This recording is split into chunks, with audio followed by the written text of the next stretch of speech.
Here are 8 quick memory tips just for you, the student. Let's go. Hi, it's Tantal, 4-time Australian memory champion, international best-selling author, and your memory coach.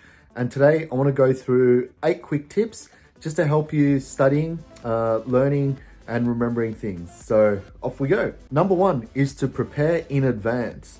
What does that mean? That means to read your materials, do the learning, do the questioning, all that sort of stuff that you need to be able to do before you get into class. Why is that important?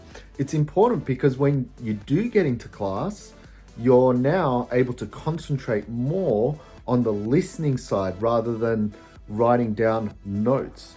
This is helpful because it increases your understanding if you're not always writing down notes and having to listen. So try and prepare from beforehand rather than just go to class. And I'm talking to you, right?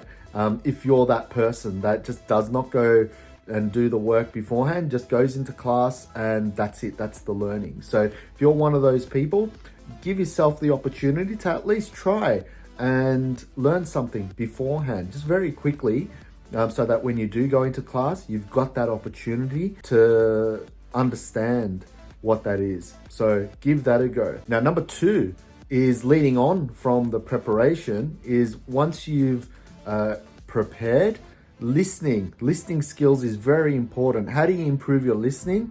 Through visualization, right? If you're able to visualize what is being said, then your brain encodes that information. So now you're understanding it in a way that makes sense rather than being in some sort of a statement form, which may not necessarily give you an image, which may not necessarily give you understanding, right? So visualize your understanding, whatever you can, from what is being said. Now, of course, you're not going to be able to visualize everything, right? So what you do is maybe write down some things you can't visualize and then ask the questions. So you can always work on something. And one of the hardest things to do, to be honest, is to remember something that's live. So if you note it down, then you can always go back to it later. And that leads to number 3, which is asking more questions.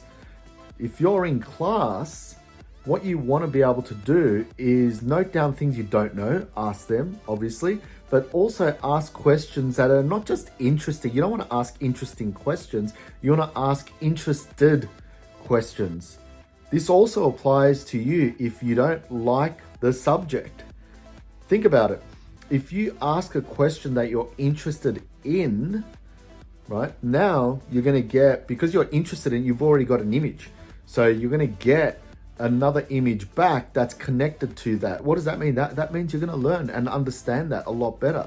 If you ask a question you don't know about or there's no image there, then you're just going to get abstract back thrown at you and you're like, I still don't get it, right? So ask the questions, no matter how stupid it is. Like just ask away, because what's going to happen is it's going to trigger someone else's memory and then they'll ask questions and someone else will mention something and you'll get some discussion happening. Lo and behold, you'll start understanding what that's about. So never shy away from asking a question, even if you have to write it down first, look at it to make sense and then ask away. Or it doesn't have to be in class, right? It can be after class. So go and see the teacher after class or even before, it doesn't matter. The more questions, the more answers you get.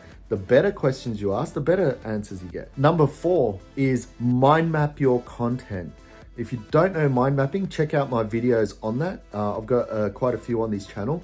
But by mind mapping your content, what you're doing is you're improving your understanding, because there might be 50 PowerPoint slides or there might be 20 pages to read. But if it's only 3 branches and you sort of understand what's underneath other sub branches, then you've got it.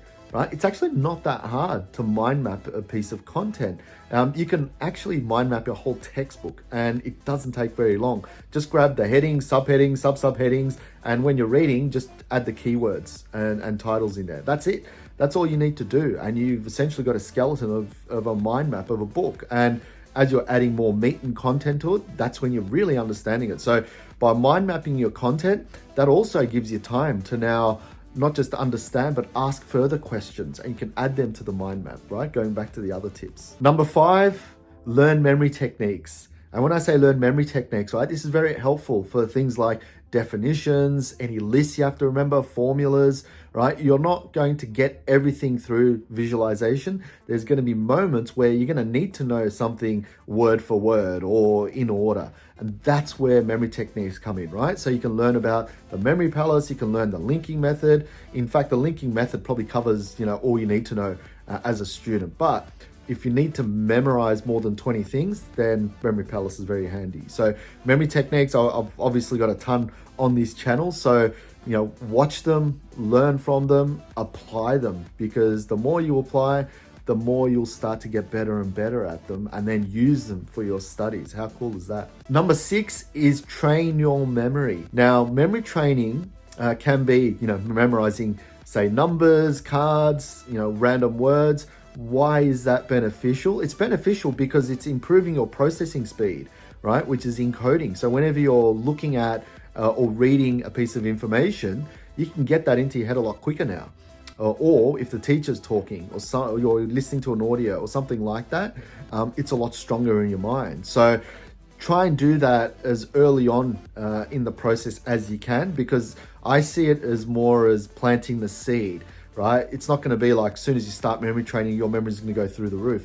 It's not like that. It's like a muscle, right? So the earlier you can train your memory, the better you will be later on in your study life. Number 7 is to plan your relaxation time, right? It's not always about study, even though it might seem like that.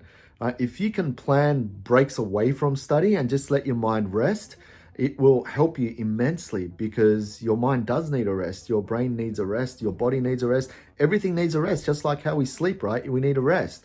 So take a sleep from studies, because it will definitely help you. And last but not least, subscribe to this channel, because I'll have more and more study content available. Look at all the mind mapping videos. Look at all the, speed reading videos. I've got a ton of them. Check it out on my channel, because it's going to benefit you greatly. So there you go. And it's all for free, by the way. So if you have any questions, feel free to comment down below. Happy to help you out. And like I said, subscribe to the channel. I'll see you in the next video. Cheers.